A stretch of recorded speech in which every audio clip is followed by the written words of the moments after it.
Our postcard today is from the Palace Hetloo Apeldoorn in the province of Gelderland in the Netherlands.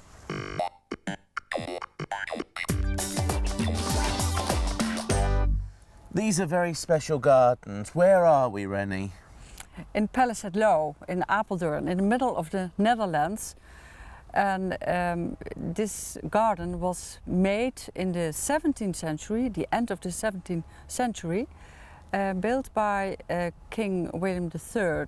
He was stadholder of the Netherlands and he became King of Great Britain in 1689. So this is William of William and Mary fame. Yes. His wife was Mary. Mm-hmm. And I didn't realise, and I bet lots of my friends and your new friends out there didn't realise that he actually had lands here which he came and visited. Yes, this was his most beloved place in the Apeldoorn in Hetloo, because he was a fanatic hunter. And each year, I mean it was in August or September, then he came to Hetloo and he was hunting here for weeks. And he loved that. But he had also discussions and meetings with ambassadors or politicians or friends or family. But it was a magnificent place to hunt. Deers, hares, falcons and wild boars. Very important. So a lot of hunting took place here because he actually died in the end, didn't he? He fell off his horse. Yes, William he fell. III. Yes, hunting. And his horse fell over a mole, a little animal. Yes. And he fell off and he broke his shoulder. And you can read in the books that he was sitting at the open window and he got a cough and then he died. Because his enemies still have a little toast. To Mr. Mole. Yeah. I don't. Yeah. I know that. We've done that before, you know. Yeah. These grounds and this palace, it is so symmetrical. It's like a doll's house, a big doll's house, isn't it?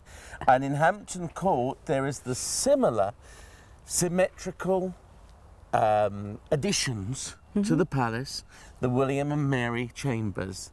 Take us around the palace. Yes, the symmetry is most essential for the palace. It was one design, the palace and the garden. And when you came as a guest, you walked to the end of the house, so you came at the garden side. Then you went by a stair up to the first floor, and at your left-hand side, at the east side, was the apartment of Queen Mary. But when you had to go to William III, then you had to go to the west side. There was his apartment. And you walked from one room into the other. So that's what we call an enfilade of rooms. So all the servants were walking through all these rooms. And when you came in these apartments as a guest and you walked again to the direction of the garden, then you ended in the private cabinet of Queen Mary or King William III. And there was the private, smallest room, but the most important room actually. Because from there they could look in their private garden and also in the big garden for everybody. There's a long gallery with many pictures. Yes. Are these all from the House of Orange? Yes. The pictures are all portraits of members of the House of Orange. And the oldest ones are from the 16th century. And it's going up to the end of the 18th century.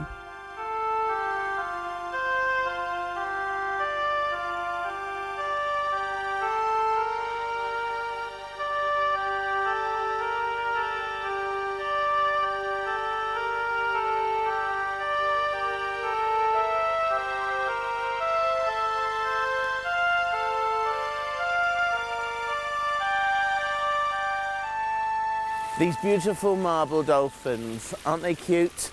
Well, you thought dolphins were just a thing of the modern age. Everyone wants to swim with dolphins. But you know, these were actually created and made in 1686.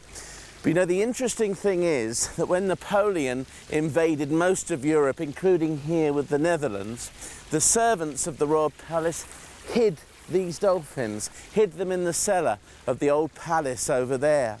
And that was in 1795. who would have believed, therefore, in the early 1970s, when the restoration of this great place at Hetloo was being carried out, that these dolphins would be rediscovered, the buried treasure of those days of Napoleon. And what happened was they were found and placed here, and now they are working. They are doing what they should have done all those many hundreds of years ago. Not lost, but reborn. Going back to William and Mary and the decor in the palace, there are some beautiful drapes, silk wall hangings. Where did these all come from? Is this all original? Well, that's nice that you are asking that, because we got from the Queen of Great Britain a little piece of textile on loan to send to Tours in France, where all the textile is woven. And so this was a pattern which they could use to have the nice design for the textile in the age of William and Mary, because there are other textiles also in the house, newly woven. Now, somebody who many Britons know, I was about to say ancient Britons, but they go way back, but older people in Great Britain know is Queen Wilhelmina with her big fur coats and that glorious sculpture of her in The Hague, which really does sum her up beautifully. Now, she came to the throne as Queen Victoria was passing on, about 3 years difference, wasn't there? And there's some beautiful portraits in there of her with her mother, Queen Emma. Mm-hmm. What sort of person was Queen Wilhelmina? She was quite strong-willed, wasn't she? Yes, Queen Wilhelmina was a woman with a strong discipline, but she learned that from her mother, Queen Emma. And Queen Emma was the second wife of King William III. Queen Wilhelmina was born when her father already was 63 years old. There's a big difference between mother and father's ages? Oh yes, there was a difference of 42 years. 42? 42 years between King William III and Queen Emma. And a year later they got a daughter, Queen Wilhelmina. And William III had, from his first marriage, 3 boys. But they were so feeble and they were already dead. So during the education of Queen Wilhelmina, she was learned to be a strong woman because she was not allowed to become like her brothers. And that was the reason also that Queen Emma, her mother, asked English governess to help her with the education of Queen Wilhelmina. And Queen Emma said, well, I like the English education more than the German, although she was a German girl. And so Elizabeth Saxon-Winter came to the Netherlands, and she was there for 10 years.